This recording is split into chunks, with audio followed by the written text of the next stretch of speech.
السلام عليكم ورحمة الله تعالى وبركاته. تخيل معايا المشهد ده، قاعد في اوضتك مرتاح، الدنيا هادية والنور خفيف بيطل من الشباك. فجأة تسمع صوت خفيف من المطبخ، تروح تفتح الباب تلاقي الروبوت بتاعك. روبوت يعني مش خيال، بيقلب البيض في المقلة بكل هدوء، وبإيد تانية بيعمل لك كوباية شاي بالنعناع زي ما بتحبها بالظبط، السكر مظبوط والنعناع طازة. تاخد نفس عميق تستمتع بالراحة دي، وبعدين تطلع بره تلاقي عربيتك مستنياك قدام الباب. مش محتاج تمسك الدركسيون ولا حتى تتحرك، العربية ماشية لوحدها، بتلف في الشوارع وتوصلك الشغل من غير ما تحس بالزحمة أو تتعصب من السواقين اللي حواليك. لو حسيت انك تعبان شوية، مش هتروح تلف على دكتور من لحم ودم يقعد يسألك مالك، لا، هتروح لآلة ذكية تشوفك في ثانية، تحلل حالتك وتكتب لك العلاج وكأنها عارفة جسمك أكتر منك. ده مش مشهد في فيلم خيال علمي قديم كنت بتتفرج عليه وانت صغير، لا، ده حاجة بتحصل دلوقتي في 2025. الذكاء الاصطناعي بقى جزء من حياتنا، من الموبايل اللي في جيبك للعربية اللي بتسوق نفسها. بس وسط الحلم الجميل ده في سؤال كبير لازم نقف عنده ونفكر فيه جديا. الذكاء الاصطناعي ده هيبقى صديقنا اللي ينقذنا من مشاكلنا ويخلي حياتنا زي الجنة، ولا هيطلع عدونا اللي يقلب الدنيا جحيم من غير ما نلحق نهرب؟ يعني احنا رايحين نعيش في عالم كل حاجة فيه أسهل وأحسن، ولا هنلاقي نفسنا في كابوس والبني آدم ما يعرفش يصحى منه؟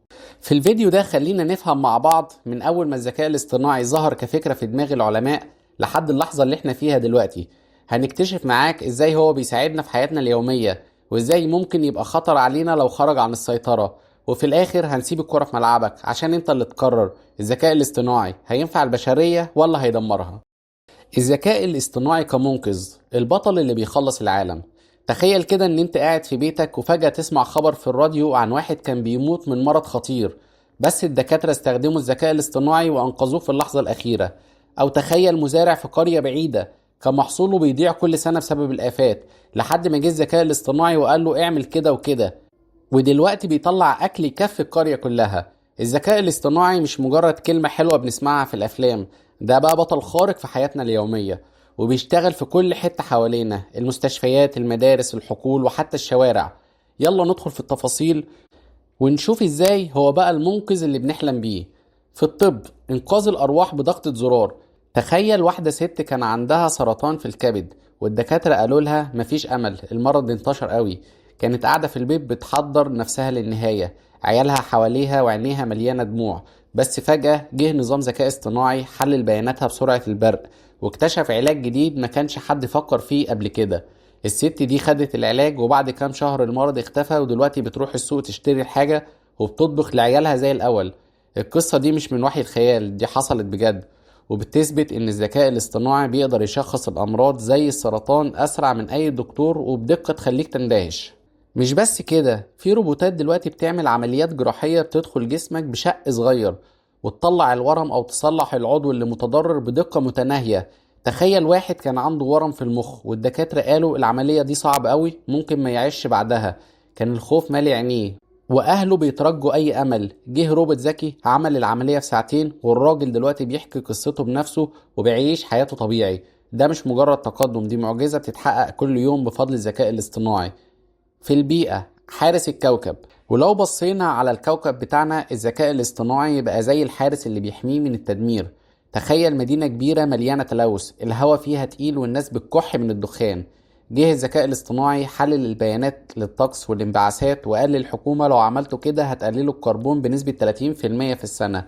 في شركات بتستخدمه عشان تتوقع الفيضانات أو الجفاف، وبتقول للمزارعين ازرعوا دلوقتي أو استنوا كام يوم، وده بينقذ المحاصيل وبيحمي الأكل اللي بنعيش بيه. في التعليم، مدرسك الخاص. في المدارس، الذكاء الاصطناعي غير قواعد اللعبة.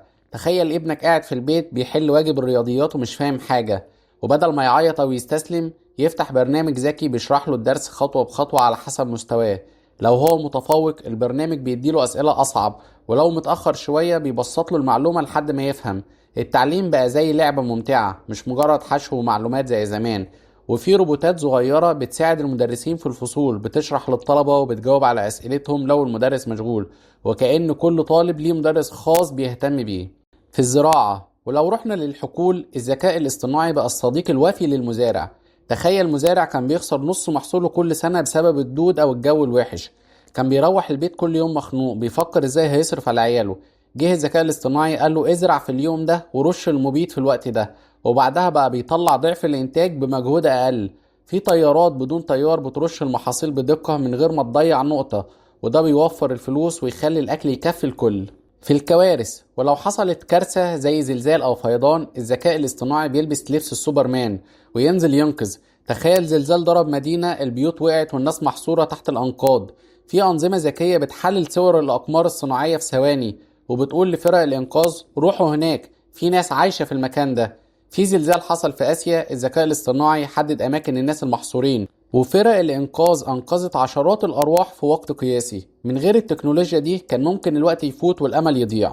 في النقل على الطريق، الذكاء الاصطناعي بقى السواق المثالي. تخيل واحد كان بيسوق في طريق جبلي والضباب كان تقيل لدرجة انه مش شايف ايده، كان قلبه بيدق من الخوف، بس عربيته الذكية شافت الطريق بداله ووصلته بيته بأمان. العربيات زي تسلا بتستخدم كاميرات وأجهزة استشعار بتتحرك لوحدها وبتتجنب الحوادث. وفي مدن بتظبط إشارات المرور حسب الزحمة، يعني لو الشارع مليان الإشارة بتتغير بسرعة، وده بيوفر وقتك ويخليك ترتاح. في الصناعة، في المصانع، الذكاء الاصطناعي بقى الساحر اللي بيحول الخيال لحقيقة. تخيل شركة كانت على وشك الإفلاس بسبب المنافسة، صاحبها قال لازم نلحق نفسنا. استخدموا الذكاء الاصطناعي عشان يظبطوا الإنتاج ويقللوا الهدر. في سنة واحدة الشركة رجعت للربح وبقت من الأقوى في السوق. الروبوتات بتشتغل 24 ساعة من غير تعب، بتركب العربيات أو بتصنع الأجهزة بدقة عالية، وده بيطلع منتجات أحسن وأرخص للناس. نخش بقى للنقطة التانية، الذكاء الاصطناعي كتهديد، العدو اللي بيتربص بيك. بس زي ما الدنيا فيها خير فيها شر كمان. الذكاء الاصطناعي زي السكينة، لو مسكتها صح هتقطع الخضار وتاكل، ولو مسكتها غلط هتجرحك. يلا نشوف الجانب المظلم بتاعه اللي ممكن يخلينا نفكر مليون مرة قبل ما نثق فيه أكتر من اللازم. فقدان الوظائف. تخيل شاب كان شغال في مصنع، كل يوم يروح يشتغل ويرجع يصرف على بيته، كان مبسوط بحياته البسيطة، لحد ما في يوم الشركة قررت تستبدل العمال بروبوتات. الشاب ده بقى قاعد في البيت مش عارف يعمل ايه، وحياته اتقلبت كابوس. مش هو بس، أصحابه كمان بقوا عاطلين وحاولوا يلاقوا شغل تاني، بس كل حاجة حواليهم بقت آلية. في دراسات بتقول إن في ال20 سنة الجايين حوالي 40% من الوظائف ممكن تختفي بسبب الذكاء الاصطناعي. يعني لو انت شغال في شغلانة معينة سواء في مصنع أو مكتب، ممكن تلاقي برنامج أخد مكانك في ثانية. انتهاك الخصوصية. تخيل انك قاعد بتشتري حاجة اونلاين وبعد ساعة تلاقي اعلانات بتظهر لك عن حاجات زي اللي اشتريتها. ده مش سحر، ده الذكاء الاصطناعي بيراقبك، بيجمع عنك كل حاجة، بتحب ايه، بتكلم مين، بتروح فين، وحتى بتشتري ايه من السوبر ماركت.